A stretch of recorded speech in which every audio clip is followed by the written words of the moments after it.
Brand new this hour, despite their initial silence, Barack and Michelle Obama have finally endorsed Vice President Kamala Harris for president. We called to say Michelle and I couldn't be prouder to endorse you and to do everything we can to get you through this election and into the Oval Office. Oh my goodness. Michelle, Barack, this means so much to me.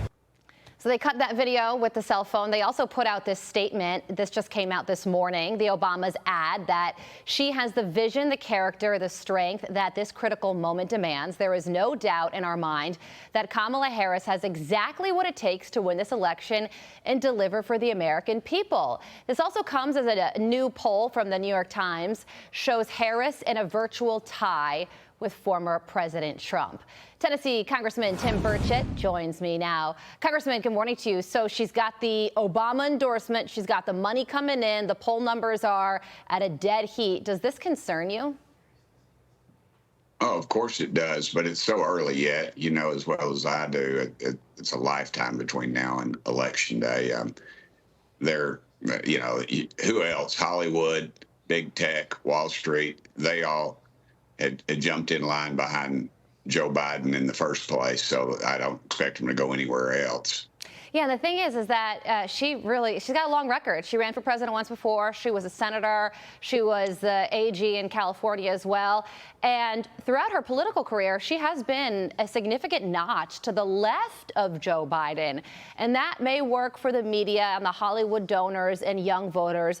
But how do you think moderate white voters in the Midwest will feel about that?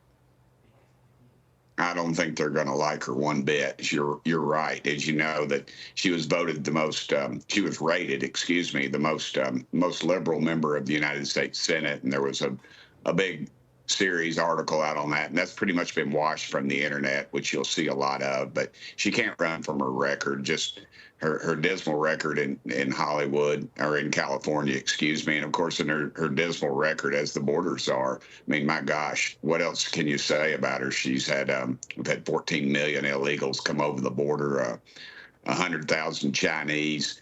Let's see, we've got of those, there's 50 known terrorists that are in our country that we do not know where they are. And the most disturbing to me as a human being is the 100,000 children that are sold into God knows what, and only your mind can race to figure that out. Yeah. You know, with these cartels that are doing this, and we've got the NGOs that are getting rich off the taxpayers that really have no accounting whatsoever. So there's a lot of people are getting fat off of her lack of leadership at the border. And Congressman, that's why yesterday the House passed a resolution condemning Harris for her work along the southern border. It was bipartisan as well. 6 Democrats voted in favor of that resolution. But if you watch some of the news channels yesterday, you would be real confused, because all at once, people in the media are now claiming that Kamala Harris was never the border czar. Listen to this. But it's a totally legitimate issue. She was put in charge of the border. Nope. She was put in charge of reaching out to the South and Central American countries to stem the immigration. Now what she's up against is folks lying about her border record, calling her a border czar. The Biden team didn't declare her the border czar. Republicans named her the border czar. She was never appointed border czar. She was put in charge of diplomatic efforts. It was almost like it's a coordinated effort by the Harris campaign, and media networks were happy to oblige. 100%. You know, they're overlords. Just it's like Pavlov's dog. They ring the bell and the media comes salivating, and they do that. They're totally in the tank for her. And if you go back and read, I have articles, Google it. I mean, my gosh, CBS, NBC, they all said she's in charge of the border. And then several articles called her the border czar. It's like they can call her the potentate, the consul, the mayor of the border, whatever. But Joe Biden did put her in charge of the border, and they tell that lie so many times. I guess they think the American public is that gullible, but every knows she's been a failure at the border. That was her number. And she has called to abolish ICE. So whoever called her the border czar first doesn't matter. Her words matter more.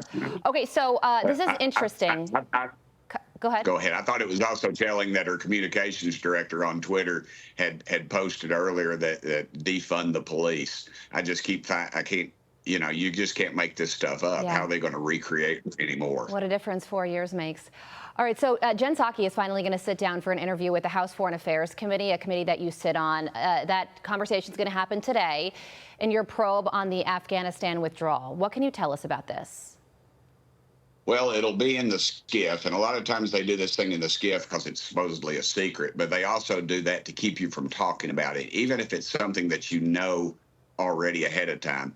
Look, the rules of engagement got 13 brave Americans killed. One was my neighbor. I drive out every day, Staff Sergeant Ryan Canals, and I see his name out there, and it haunts me because he was the very last person killed there in Afghanistan. But you got to remember, too, our rules of engagement got those people killed, and this White House shares in that blame because the Marine Corps sniper, if you remember, I asked him in testimony if he saw the suicide bomber, and he told me not once but twice they had him in their sights. They could have taken him out. 13 brave Americans and so many more Afghans and just innocent people, other military members would have walked away from that. But our rules of engagement, our State Department, and our military intelligence. That's why I say military intelligence is a lot like congressional ethics, ma'am. It just does not exist, and it lies right at the foot of this White House. And that's why they're doing this in secret. Yeah. They ought to bring her in full committee and ask her these questions, subpoena her if necessary, and make her answer this. This is what happens. We delay. Right. These people got killed, and this White House deserves the blame. And I'm sure that the families of those who died are happy that you're not letting up on the story because it still matters and they still deserve answers. Congressman, thank you so much for joining us.